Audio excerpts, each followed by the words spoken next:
Hi again. Here's a not so subtle reminder of what I think of mind, or a suggestion on how best to get along with it. Okay, this one is 312, first one of the day. Mayan day was 6 wisdom. Well, here it is, some crazy time in the morning, yet again. And I come to the journal with such a full heart. More and more, I am just filled with what? Well, with the Spirit, I guess. Maybe this is that, but heck, I don't know. It just is, and I am joyously filled with it. I am grateful. How identified are you with your ideas and beliefs? If someone really disagrees with one of them, what will you do? How will you feel? Tonight, I'm just finishing up losing an internet friend over her attachment to her ideas. She holds very tightly to certain political beliefs, and forgetting that, I copied her on an email that expressed some beliefs pretty well opposite to hers. Oh my goodness, what a response. It is interesting watching the self go through this. It is interesting to see how detached, how stepped back I am, how calm as I respond to her. At first, I just deleted her response to me, figuring no answer was better than engaging her harsh words. Then Spirit brought me back later, giving me the words to put on the page, so I did. We had an exchange, about 6 back and forths, and I feel good about that. I was able both to express love for her and her beliefs, as well as to remind her that we had been friends and I was not the enemy. Sometimes dear people need gentle reminding. They forget in the heat of feeling their beliefs attacked. Now, this is good for me to see both her side and mine acting out in the dance. And that's what life really is, as we are discovering while we wake up. Oh, what a joy this is to be able to be in the midst of this outwardly difficult exchange, yet to be in such peace within. What a real blessing. I do hope something of my vibration, my heart, was able to pass over and into her heart. I left her with blessings, deleting her from my contact list as she had asked. Now, I am not lily white in this. There are no doubt beliefs I still harbor, all unaware, that could be triggered in a similar way. You know, the fun is not in being perfect. The fun is in the journey itself. Don't you see? We never arrive. Each step on the road we take, therein lies the fun. As you know, in my journals, I'm processing my own stuff. So I am so grateful to so soon be able to take my own advice that I recently gave to enjoy even the tough bits when they arrive. Oh, my friends, how I wish I could just give you this joy in my heart these days. It gets more and more intense.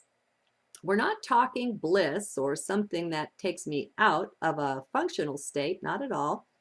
I'm quite functional, just also quite happy of late. I haven't checked my astrology, but I'm familiar with how powerful an effect things in the heavens can have or trigger. For instance, lately Jupiter and Venus are so close in the sky they can be seen. They shine brightly at night. On the 13th, it is said that they are so close, within 3 degrees. It's been a long time, and it will be another long time before they're so close again. Both benefics, as they're called, together so close. The malefics, by the way, are Mars and Saturn.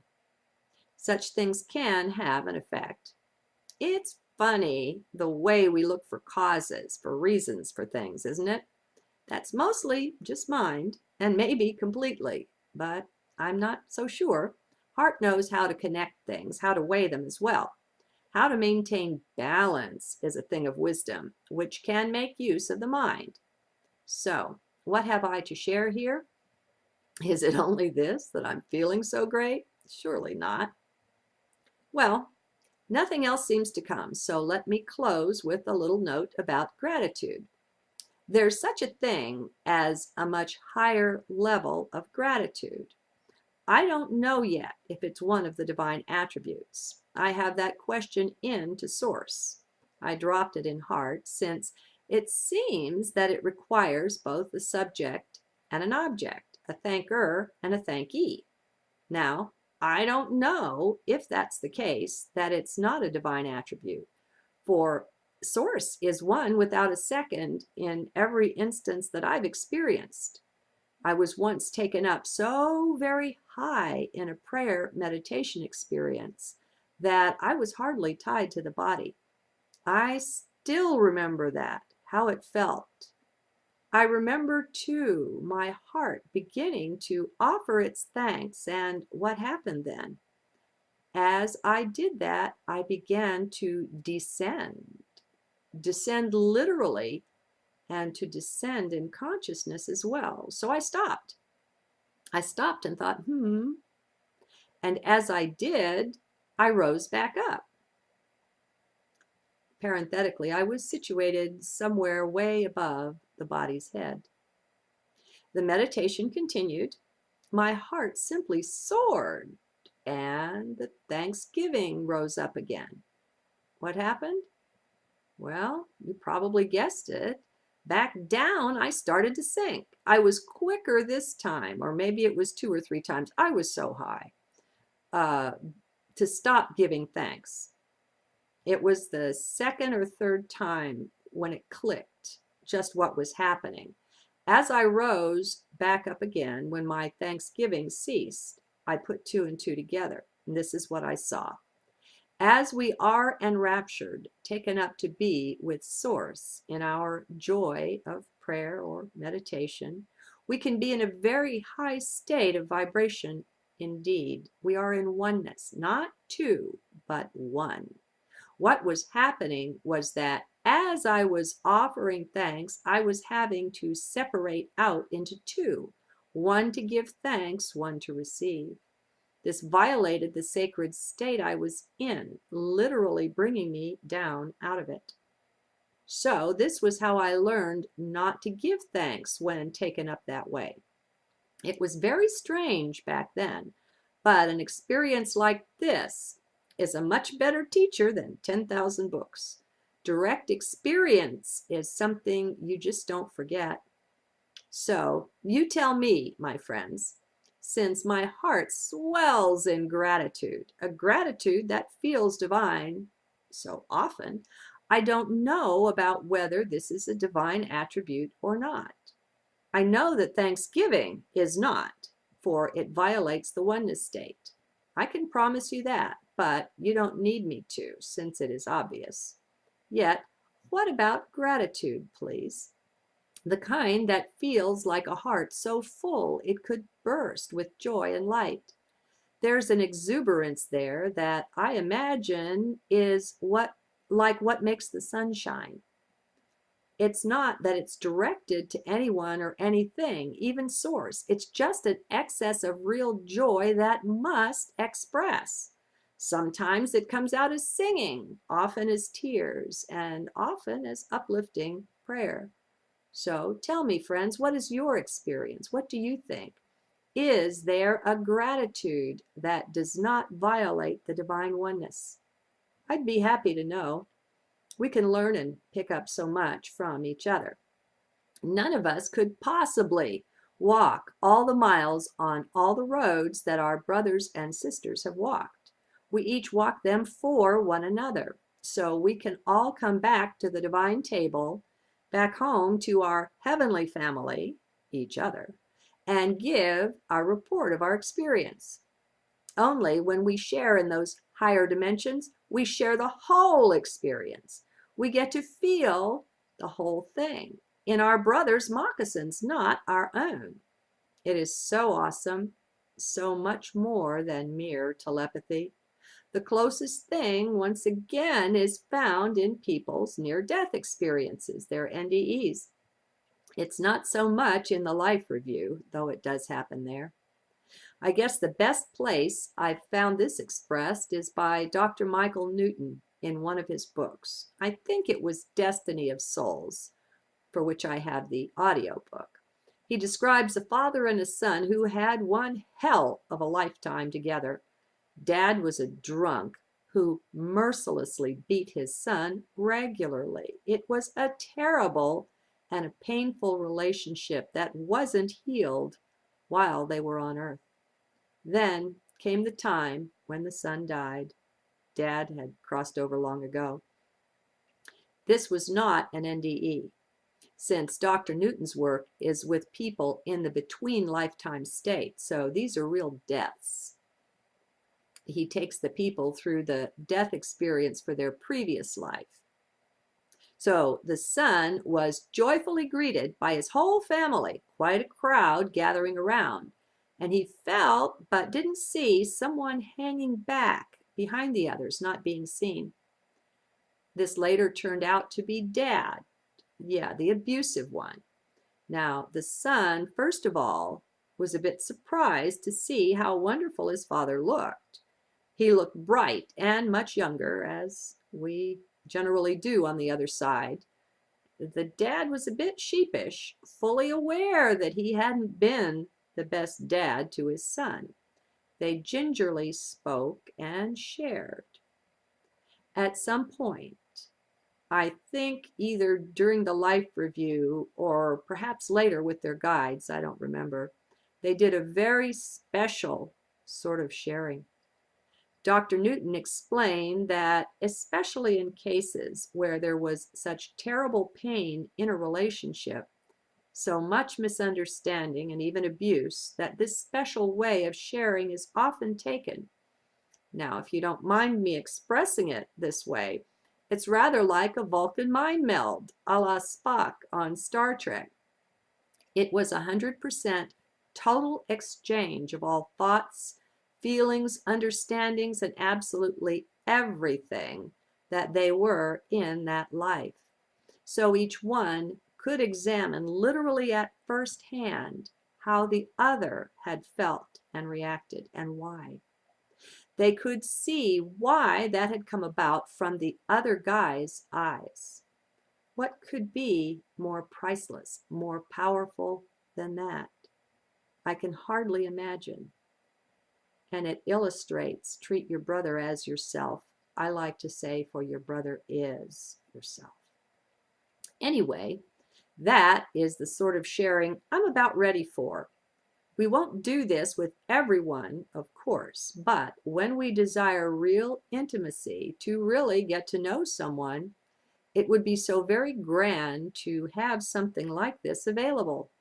Wow, we could really share and be understood then. Can you imagine? I'm putting this into my new world that I envision sometimes when using my creative vision energies. Let's all remember and remind one another that we really are creators. We really can and do change this world. Sure, it will be 1,000 times easier and quicker in the next one, but meanwhile, what about this one that's such a mess here?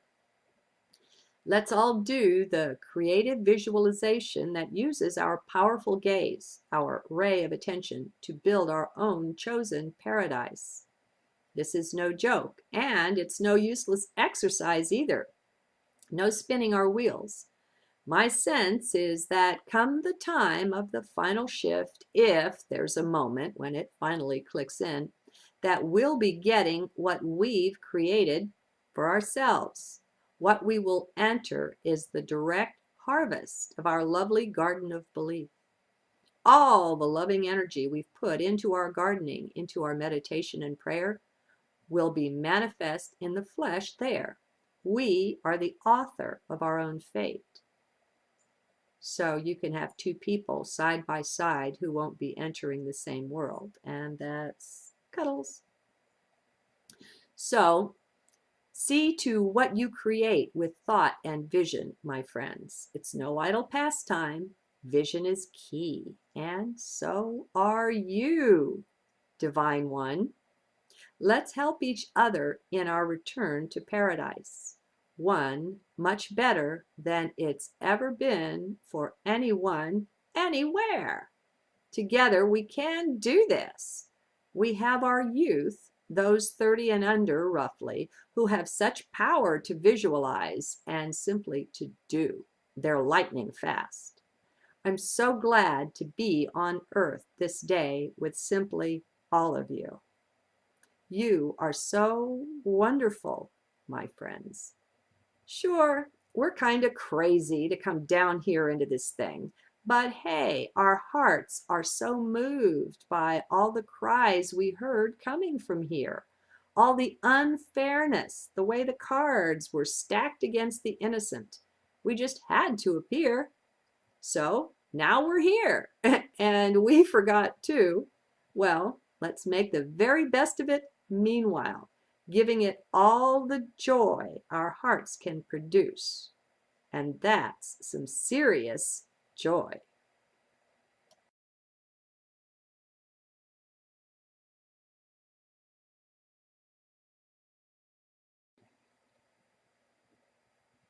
Hi again.